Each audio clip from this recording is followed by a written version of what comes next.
Late afternoon, December 5, 1998, in Oregon's Winema National Forest. 8-year-old Derek James Engerbritzen, nicknamed Bear Boy for his outdoor skill, follows his father's tracks through fresh snow toward a paved road. His grandfather watches, certain the boy will arrive within moments. Then, as a winter storm closes in, he vanishes.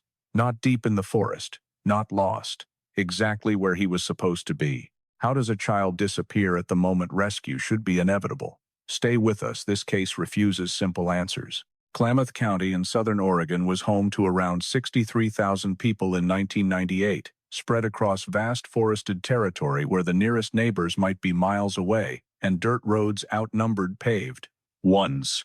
The Winema National Forest stretched across more than 1 million acres of ponderosa pine, mountain hemlock, and lodgepole pine, and the Rocky Point area where the Engerbritzen family headed. That December day was accessible but remote, with paved roads cutting through dense tree coverage to create boundaries between civilization and true wilderness.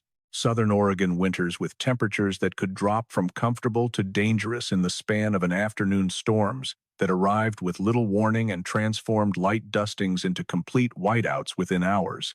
Derek James Engerbritzen was small for his age, but sturdy rather than fragile, steady and attentive in ways that made adults trust him with real tools and real responsibilities. He had earned the nickname Bear Boy, not through bravado or pretending at toughness, but through the quiet familiarity that came from accompanying family members on long walks and hunting trips, since before he could remember doing otherwise. He understood how to move through uneven ground, how to notice when weather was changing, how to respect the forest's logic rather than fight against it. And for him, the outdoors was a place of order rather than chaos, a place where rules made sense and following them kept you safe.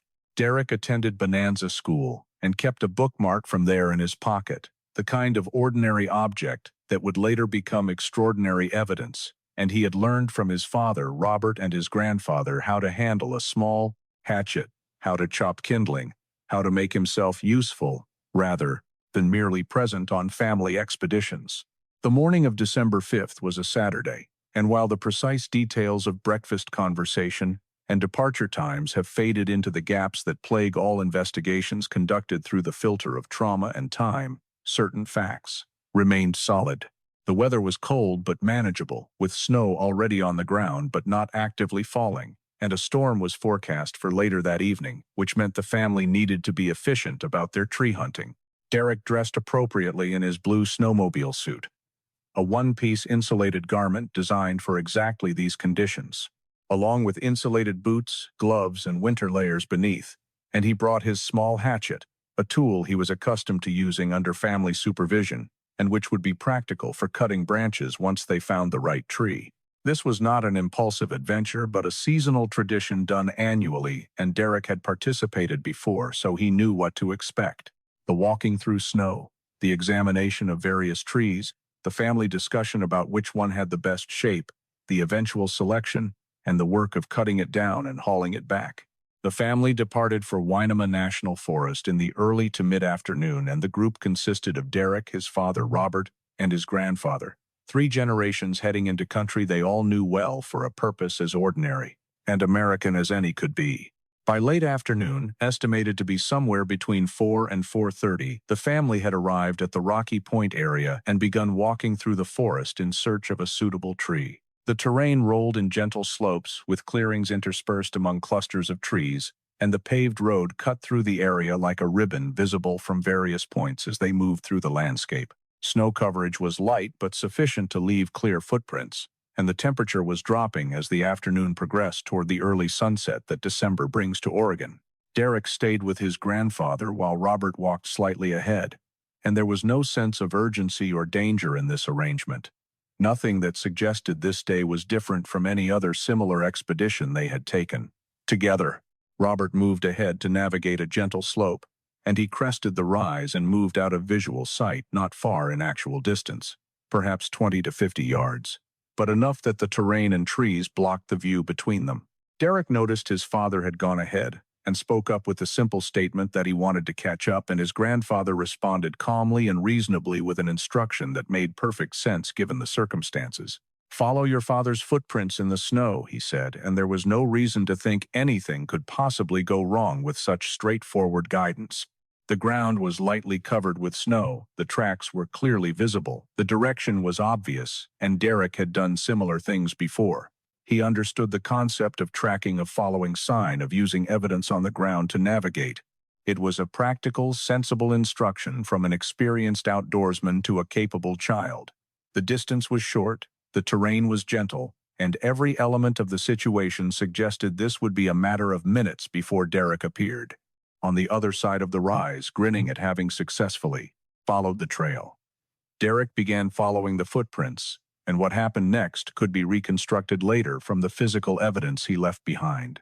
His tracks showed controlled movement downhill, purposeful rather than wandering, with no zigzagging or circling that would indicate confusion or panic. He moved toward the road with what trackers would later describe as textbook navigation for a child his age and experience level, and his grandfather expected to see him appear moments later, just beyond the trees where the land flattened out again.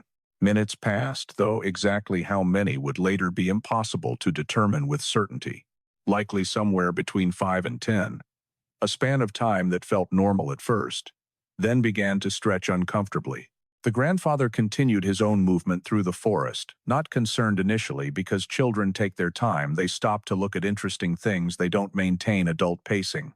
But when Derek still didn't appear, when the expected reunion kept not happening, concern began to set in like cold water seeping through boots. The grandfather began calling Derek's name, scanning the area with increasing intensity, and when Derek didn't respond, when the forest remained silent, except for the sound of wind moving through pine branches, the initial puzzlement gave way to more active worry. Robert returned, either hearing the calling or being summoned, and both men were now searching in earnest, their voices growing sharper with each repetition of Derek's name echoing unanswered through the trees. They began to retrace steps, checking obvious places where a child might pause or investigate, behind trees and depressions near logs that might offer something interesting to examine. They followed Derek's footprints, and the trail led them clearly downhill toward the road, each print telling the same story of controlled, purposeful movement. When they reached the roadside, they found evidence that was simultaneously reassuring and deeply unsettling. Derek's footprints ended at the paved road in a clear, unmistakable line of arrival. Scattered nearby were chopped wood pieces, small bits of branch that were consistent with the hatchet. Derek had been carrying evidence that he had paused here long enough to occupy himself with the tool to do something productive while he waited. Pressed into the snow beside the road was a snow angel, the kind a child makes by lying on their back and sweeping arms and legs through the white surface. And there was something almost peaceful about the impression, suggesting Derek had been calm enough to play to make art in the snow while waiting for whatever he thought was coming next. But there were no footprints crossing the road to the opposite side, no evidence that Derek had entered the forest across from where he had emerged, no trail leading away in any direction. The tracks simply ended at the pavement, and the snow on the far side of the road remained undisturbed, and the two men standing there looking at this evidence understood that something was profoundly wrong, even if they couldn't yet articulate what or why. By the time they contacted authorities, daylight was fading from the sky, and the storm that had been forecast for evening was beginning to make its presence known on the horizon. The exact time of the 911 call has been lost to the imperfect record-keeping that plagues many investigations, but it was estimated to be around 5 or 5:30 in the evening, and the critical factor that everyone understood immediately was that December sunset in Oregon came between 4:30 and 5, which meant darkness was already settling over the forest, and every minute that passed was a minute of lost light, lost warmth, and lost time. By the time the first search teams arrived at Rocky Point, Derek had been missing for perhaps 30 minutes, maybe a bit more, maybe a bit less. The kind of imprecision that seems trivial until you're trying to reconstruct what happened in a window that might have been the difference between finding and losing. By nightfall, those minutes would become hours, and as the first snowflakes began to fall, gentle at first like a promise, before becoming relentless like a threat, the trail that could have led to answers was being erased flake by flake. The window to understand what happened at that roadside was closing with the inexorable patience of weather that cares nothing for human urgency, and by morning, it would be sealed shut for more than 2 decades. Local law enforcement arrived and immediately activated search and rescue protocols, understanding that a missing child in wilderness with a storm approaching was as serious as emergencies got. Volunteers arrived with remarkable speed, and this was outdoor country where people understood the stakes, where the community consisted of individuals who knew this forest and recognized how serious winter exposure could become. Within hours, hundreds of people had mobilized, a mix of law enforcement officers, professional search and rescue team members, and experienced local trackers who brought decades of combined knowledge about how the Winema National Forest behaved and how lost children typically moved through such terrain. The search methods deployed everything available at the time. Teams followed Derek's footprints while they remained visible, treating the physical trail as the most reliable guide available, and the prints were clear enough to follow without interpretation, telling a consistent story of controlled movement downhill that led directly to the road. At the roadside, investigators documented the chopped wood pieces, photographed the snow angel, and confirmed what Robert and his grandfather had already observed. There were no tracks crossing to the other side, no signs of struggle, no blood or torn clothing or any other indicators of violence or distress at this particular location. Scent tracking dogs were brought in to follow whatever trail their noses could detect beyond what human eyes could see, and helicopter surveillance was deployed when weather conditions allowed, scanning the forest from above before visibility closed completely.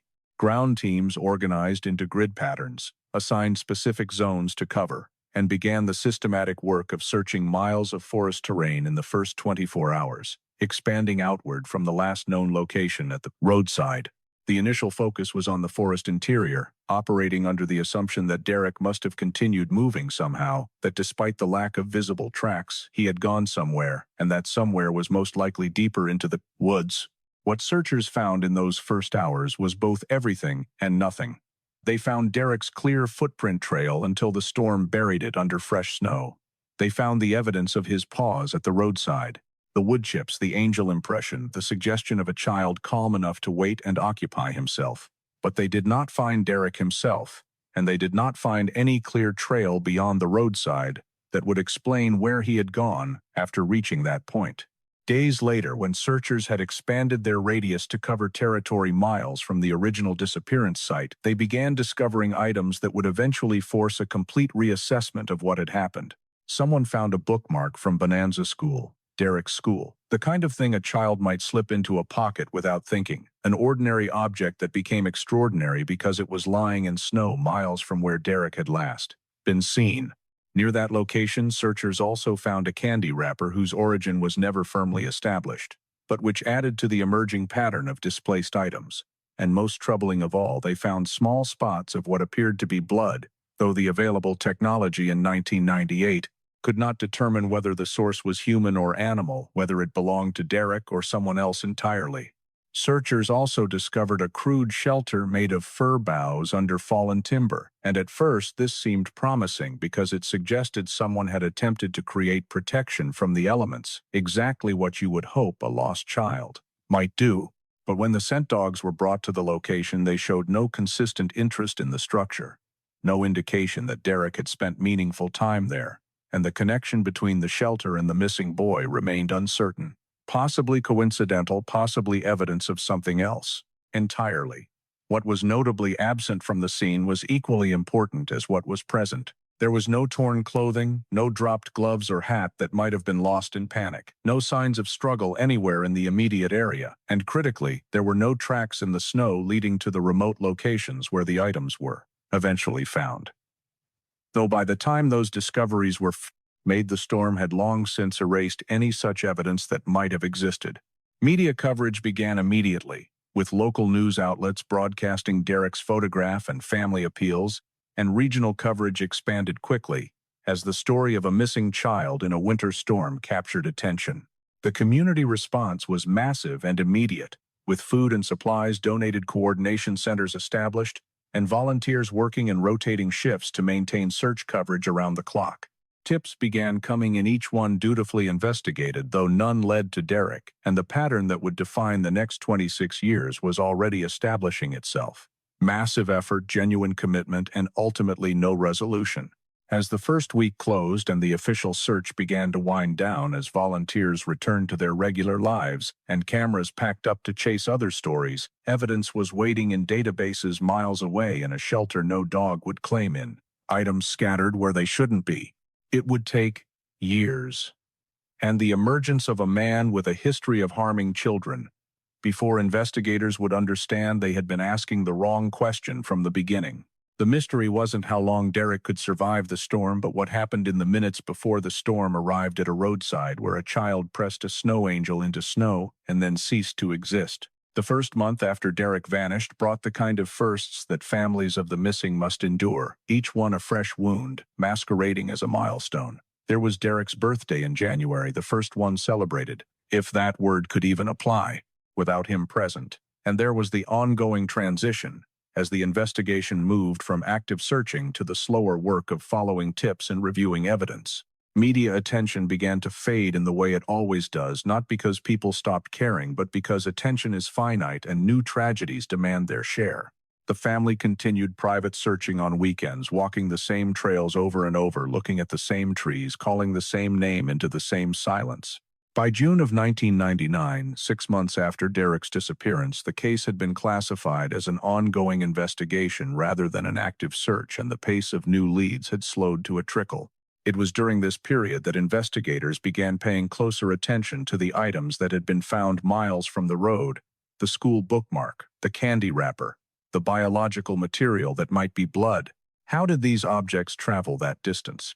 The first anniversary arrived with the weight of a year spent waiting, and December of 1999 meant another Christmas season haunted by the memory of what the previous year's tree hunting expedition had cost. Derek's bedroom remained largely unchanged. The blue snowmobile suit stored carefully in a closet, his small hatchet, or perhaps a duplicate if the original had been kept as evidence, placed somewhere it could be seen and remembered. Robert returned to the Rocky Point area regularly in those years, walking the forest alone in private searching that had nothing to do with official investigation and everything to do with a father's need to do something, anything, rather than simply wait. He walked trails that had already been searched 100 times, looking at ground that had already been examined by professionals with better training and better equipment, but the need to look was stronger than the logic that said looking, again, wouldn't help. Reported sightings began during this period, as they always do in missing persons cases, with people calling to say they had seen a boy who looked like Derek in various locations, sometimes far from Oregon, sometimes in contexts that seemed plausible until investigated and found to be cases of misidentification or wishful thinking. Each report required investigation. Each one raised hope before crushing it, and the family learned to hope carefully to protect themselves from the whiplash of believing too much in information that proved unreliable. In the early 2000s, approximately 3 to 5 years after Derek's disappearance, the investigation took a turn that seemed at the time like it might finally provide answers. An inmate in a correctional facility provided information to authorities claiming that another incarcerated individual named Frank Milligan had spoken about a missing boy from Oregon in ways that suggested inside knowledge rather than enocostrin, general awareness of a publicized case. Milligan was already known to authorities for unrelated offenses involving children, and his history showed a pattern of calculated behavior rather than impulsive action. Someone who understood how to appear non-threatening and how to operate in spaces where oversight was limited. Investigators began working to verify what could be verified about Milligan's movements and opportunities. He had spent time in Oregon during the broader period in question. He had access to vehicles, and these facts placed him within a possible geographic and temporal frame, even if they didn't place him at Rocky Point on December 5, 1998. When questioned, Milligan eventually made statements that acknowledged involvement in Derek's disappearance, but the admission came with conditions. He expressed willingness to accept responsibility only if certain legal outcomes were taken off the table, only if prosecutors would agree to specific limitations on what charges he would face and what penalties he might receive. This was negotiation rather than confession, a calculated offer rather than a spontaneous unburdening of conscience, and investigators understood the difference even as they worked within the constraints of what Milligan was willing to provide. He agreed to guide authorities to a location where he claimed Derek's remains could be found. and searches were organized with the dual hope and dread that comes from believing you might finally recover a missing child, even if recovery means the end of any hope they survived. The searches were conducted carefully and thoroughly, but nothing was recovered. No confirmation followed. No evidence emerged to support what Milligan had claimed to know. After the searches failed to find anything, Milligan withdrew, his statements denied involvement, and declined further cooperation. And without physical evidence, without corroboration, without any verified link to the location where Derek was last seen, the legal path forward was clear in its limitations. No charges were filed because suspicion, no matter how strong, is not evidence, and evidence is what the law requires. Milligan remained a person of interest, someone who couldn't be dismissed but also couldn't be prosecuted, and the case returned to the frustrating status of having a name without having proof. As years accumulated into decades, Derek aged in photographs that existed only as computer-generated predictions. Age progression images were created showing him at 13, at 15, at 18, and each one was a reminder of time lost and experiences missed. First day of middle school, first day of high school, driver's license, graduation from high school in 2008 when Derek would have been 18 and legally an adult, despite still being missing as a child. The Engerbritsen family had to learn to live with the permanence of absence, had to navigate holidays and birthdays and ordinary Tuesdays with a Derek-shaped emptiness that never filled in or healed over. Life continued because life does continue, because bills need paying and groceries need buying, and the world doesn't stop turning just because your world has stopped making sense. But the continuation was different than what came before. Organized around absence rather than presence, around not knowing rather than knowing. Periodic cold case reviews brought new investigators to Derek's file, fresh eyes examining old evidence with the benefit of distance and different perspectives, though they faced the same fundamental limitations that had constrained the original investigation. The storm had erased critical physical evidence in the first 24 hours, and no amount of fresh perspective could recreate what weather had destroyed. But what began to emerge through these reviews was a growing understanding that the early environmental exposure theory didn't align with Derek's demonstrated behavior. The items found miles from the roadside continued to resist simple explanation, and as investigators returned to them again and again, the question shifted from how did Derek survive to what happened at the road. If Derek didn't wander miles from that location on his own, and if the items found there didn't travel by themselves, then something or someone had moved them, had moved him, and the investigation needed to account for that possibility rather than dismissing it as speculative. Technology was advancing in ways that 1998 couldn't have predicted. DNA analysis that had been primitive and limited in the late 90s became sophisticated and powerful in the 2000s and 2010s. What required large samples and yielded uncertain results in 1998 could be accomplished with microscopic amounts of biological material by 2020. And databases had expanded from thousands of profiles to millions, creating networks of potential matches that simply hadn't existed when Derek disappeared. By 2024 and 25, Derek would be 33 or 34 years old if he survived. That December afternoon would be a man with his father's jawline and his grandfather's eyes if the age progression software predicted correctly, though, of course, there's no way to verify such predictions without the person themselves to compare against. If Derek is alive somewhere, he has lived an entire adult life that his family hasn't witnessed. First job, first love, perhaps marriage, perhaps children of his own, all of it unknown and unknowable, unless he's found or comes forward or somehow makes contact across the chasm of 26 years. Then, as technology continued its relentless advance and investigators returned to evidence with new tools, someone asked a question that should have been asked 26 years earlier, but couldn't have been properly investigated, with the resources available at the time. If Derek didn't wander miles from that road on his own, and the items found there didn't travel by themselves, then what or who moved them? The answer was waiting in forensic science that didn't exist in 1998, waiting in databases that hadn't been built waiting. In the one piece of evidence that storms can't erase no matter how much snow falls or how much time passes, a forensic scientist opened the evidence container in a modern laboratory, understanding that what had been impossible in 1998 might be routine now. and she began the extraction process with steady hands and the patience that comes from knowing that decades-old evidence deserves careful handling. In the sterile quiet of the lab, samples that had been silent for more than a quarter-century began to speak in the language of nucleotides and base pairs, though the process would take days and the results could take weeks to analyze fully. Old evidence was re-examined, with new interpretations guiding the analysis.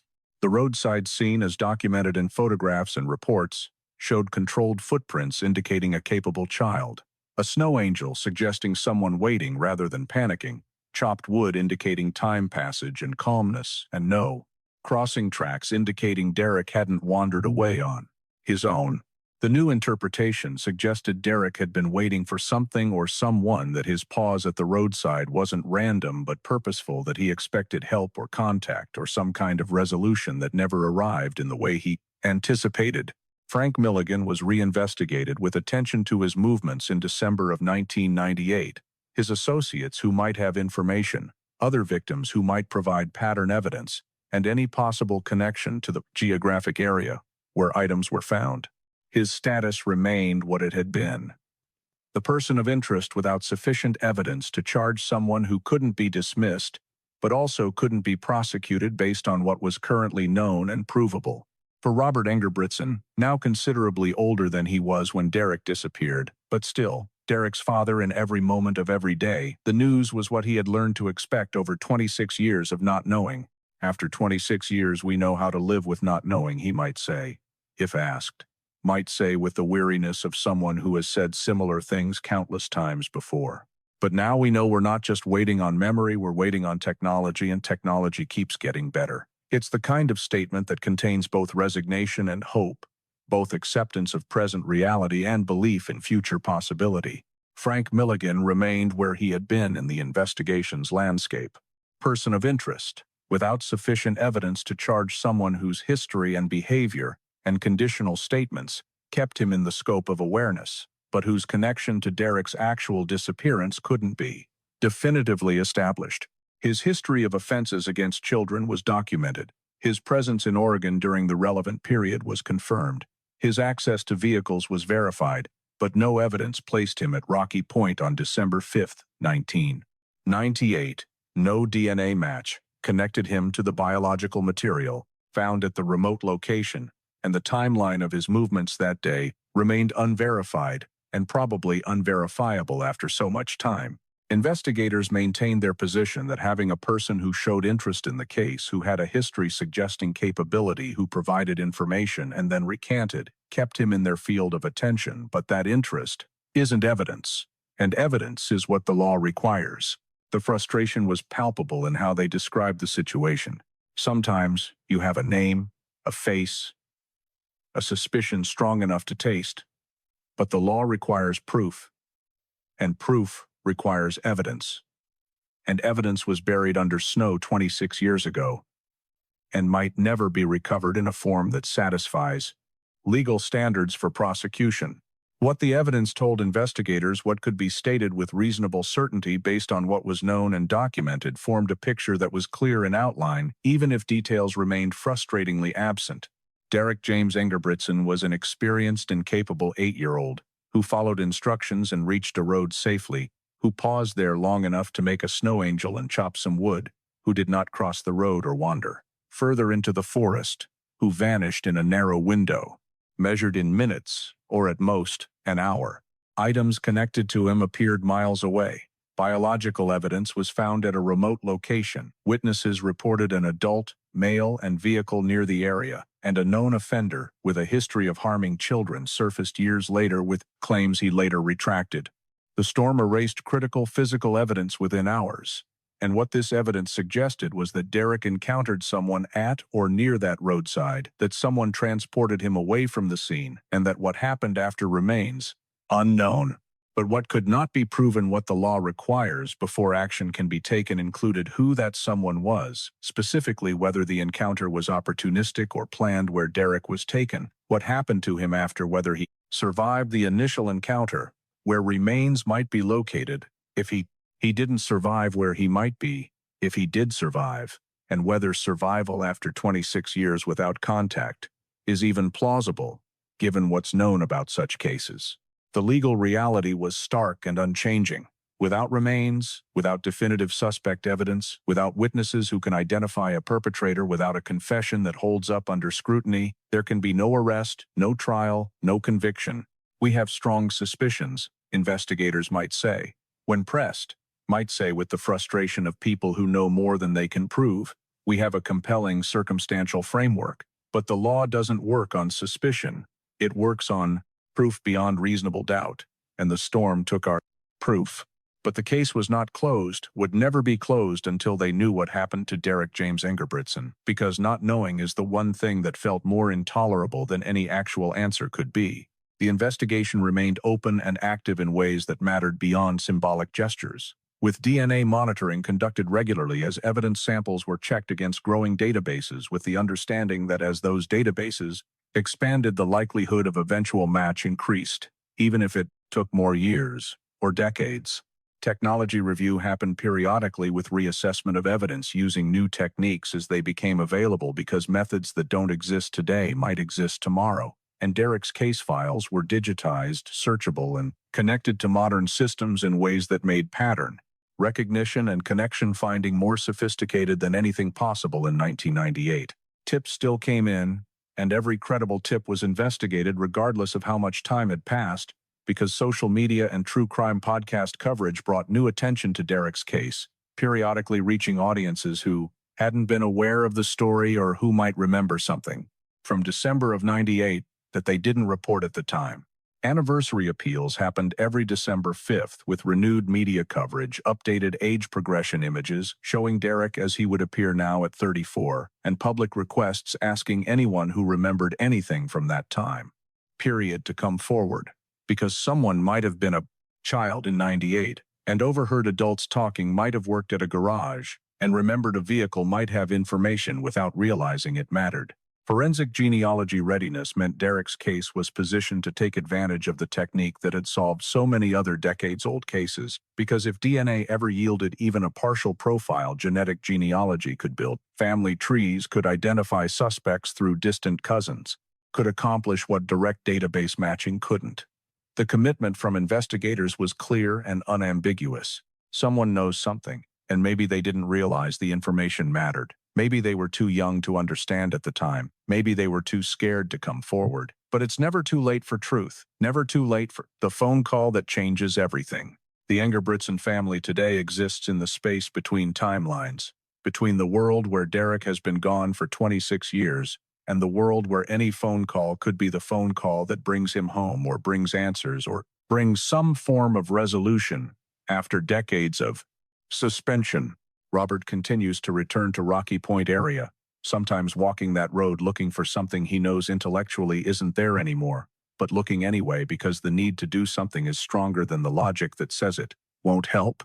I walk that road sometimes, he might explain if asked, might say, with the kind of honesty that comes from having nothing left to hide behind. I look for something we missed. I know it's not there anymore, but I go anyway.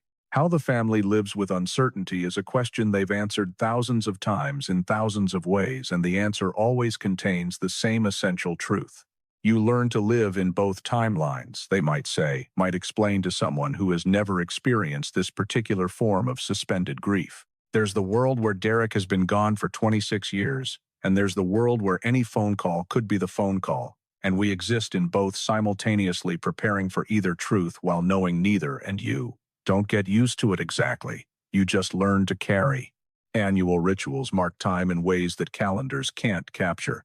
December 5th vigils where candles are held against winter darkness. Derek's birthday remembrances Christmas, which remains especially difficult because it was supposed to be about finding a tree together. Social media posts keep Derek's face visible to new generations who didn't live through the original disappearance, and the message is always the same. We will never stop looking. We will never stop hoping.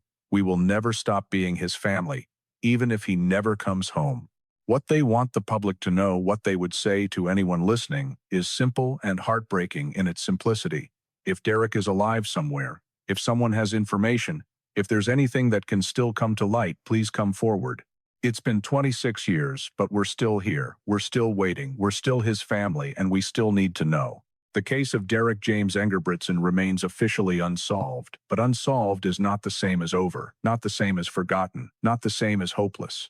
In an age where technology can extract DNA from a coffee cup, where genealogical databases can identify suspects through distant cousins, where a single tip can break decades of silence, there is still room for hope that's different from the naive hope of 1998, when searchers believed they would find him in hours.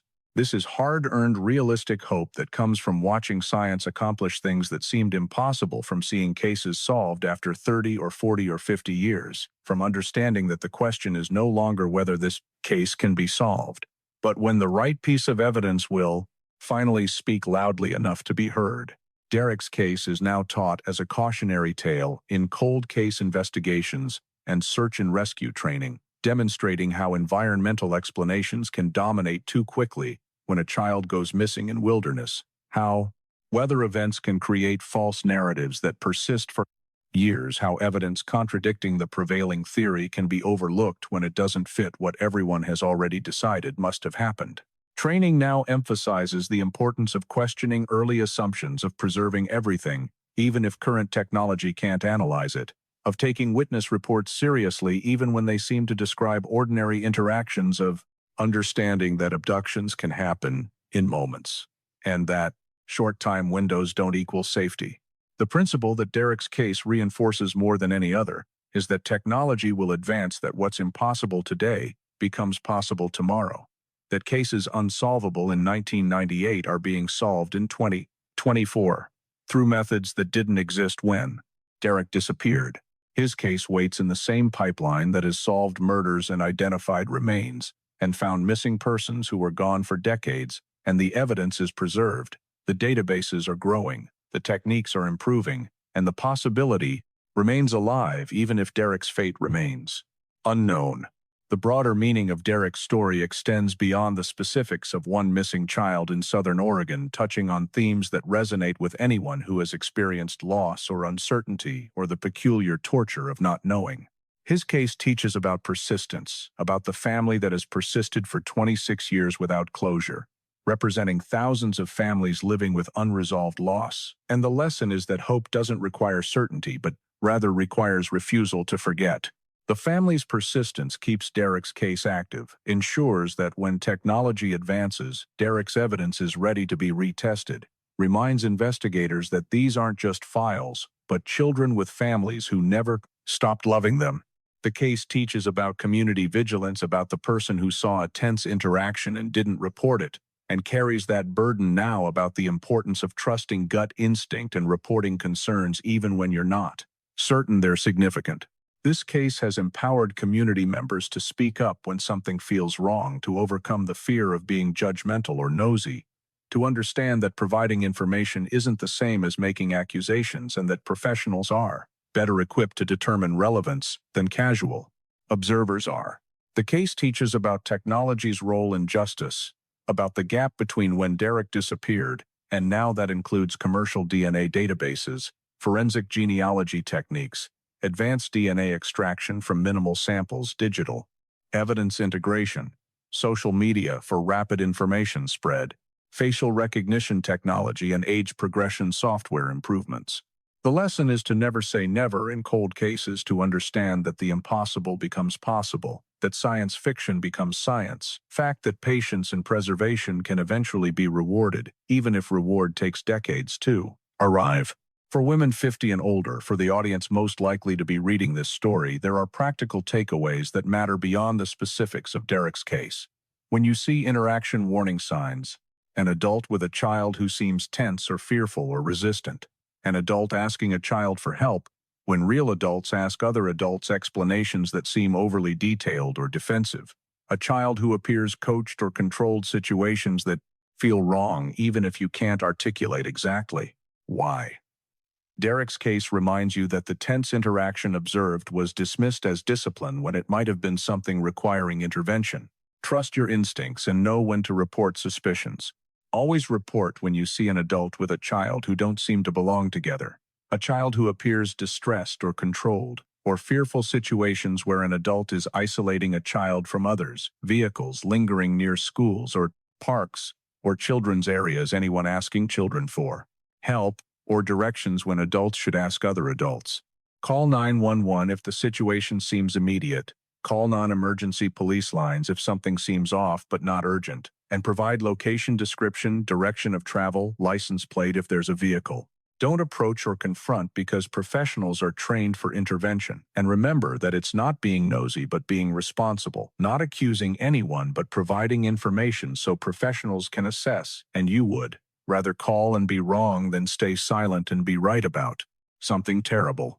Supporting families of missing persons means sharing posts on social media, attending vigils if local, respecting privacy while showing support, donating to search efforts or missing persons organizations, keeping eyes open when traveling, remembering anniversaries because families often feel forgotten.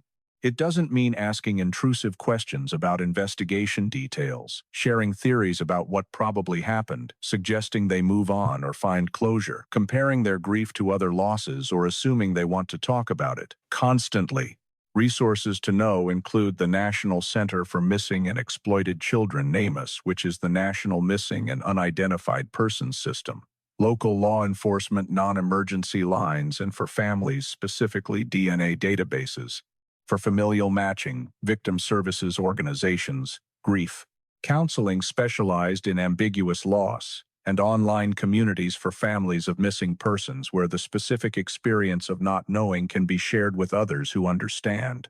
Derek James Engerbritsen disappeared in an era when solving his case seemed impossible without a witness or remains or a suspect willing to confess. But we no longer live in that era. We live in a time when DNA from a discarded napkin can identify someone 40 years later, when a face in an old photograph can be matched through databases, when a family member's ancestry test can unlock decades-old mysteries. Derek's case isn't over but waiting, and every day it gets closer to the moment when waiting ends and knowing begins. Derek would be 34 years old now. If he survived that December afternoon, would be a man living an entire adult life. His family hasn't witnessed or would be someone whose story ended that day but whose truth hasn't yet been told. The latest age progression image shows features the family hopes they would recognize, though hope and recognition are different things when you're looking at predictions rather than photographs. Every year brings new capabilities in forensic science databases that grow daily with more profiles, creating more chances for matches. Artificial intelligence, assisting with pattern recognition, facial recognition, improving for age, progression accuracy, digital forensics, revealing details invisible to human eyes, and Derek's case has everything needed. Preserved biological evidence, clear timeline, documented observations, family DNA for comparison, high-quality photographs, detailed records. Everything except the one piece technology can provide, which is identification. Someone somewhere knows something, and 26 years is long enough for accomplices to have falling outs, for witnesses to develop conscience for deathbed, confessions for children who overheard conversations to become adults who to understand what they heard, for new evidence to surface from unexpected sources. The truth has a way of emerging even when emergence takes decades, and cases are being solved right now that fit Derek's profile. The Golden State perpetrator caught in 2018 for crimes from the 70s and 80s.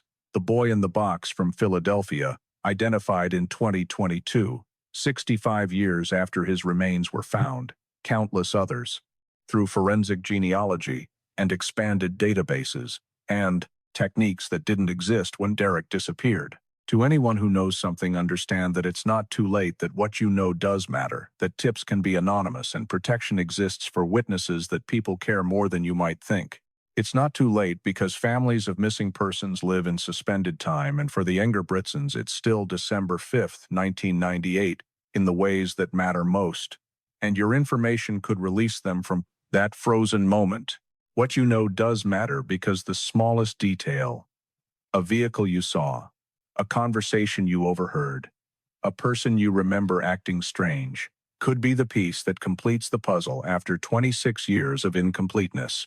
To families living with uncertainty, your persistence matters. Your refusal to forget keeps cases alive. Your advocacy pushes for technological advancement and policy changes and public awareness. You are not alone because thousands of families wait with you. And to everyone else, pay attention and trust your instincts and report what seems wrong and share missing persons posts and support forensic technology funding. And remember that behind every cold case is a family still hoping for the doc's phone call that changes everything. Derek James Engerbritsen was 8 years old when he pressed a snow angel into the snow beside Rocky Point Road and then vanished into the white silence of an approaching storm, his footprints ending where safety began and creating a mystery that has endured for 26 years. But here is what the storm couldn't erase. Love in the form of a family that never stopped searching evidence in the form of biological material, waiting for science to catch up. Hope in the form of knowledge that impossible cases are being solved every year, and truth in the form of certainty that somewhere in DNA databases or memories or soil waiting to be searched, the answer exists. Derek's case isn't a tragedy without an ending, but a mystery waiting for its final chapter. And that chapter is being written right now in forensic labs, running samples against expanding databases and investigators reviewing files, with fresh eyes and witnesses finally finding courage to speak in technology, revealing what eyes couldn't see. The snow angel melted long ago, but its meaning endures as the image of a child who did everything right, who trusted that help would come, who waited at the safest possible place for someone to find him. And someone did find him there, even if we don't know who yet. The truth has waited 26 years. And truth, like love and hope and science, is patient, is persistent, is powerful enough to emerge even from beneath decades of accumulated silence and snow. It's not over. This story of Derek and his family, and the community that holds his memory, and the investigators who refuse to close his file, and the technology that keeps advancing toward the moment when it can finally speak the answer. Everyone has been waiting to hear. It's just not over yet.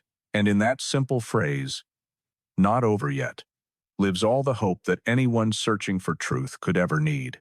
Before we end, I want to ask you something. When you think about the footprints that stopped at the road, the snow angel, the chopped wood, and that small window of time where everything may have changed, what do you think happened to Derek James Engerbritsen? If you have any thoughts, any details you believe are worth considering, share them in the comments. And if you want to help keep Derek's story alive, please consider subscribing. Every share, every comment, and every new subscriber helps these cases reach the people who might hold an answer.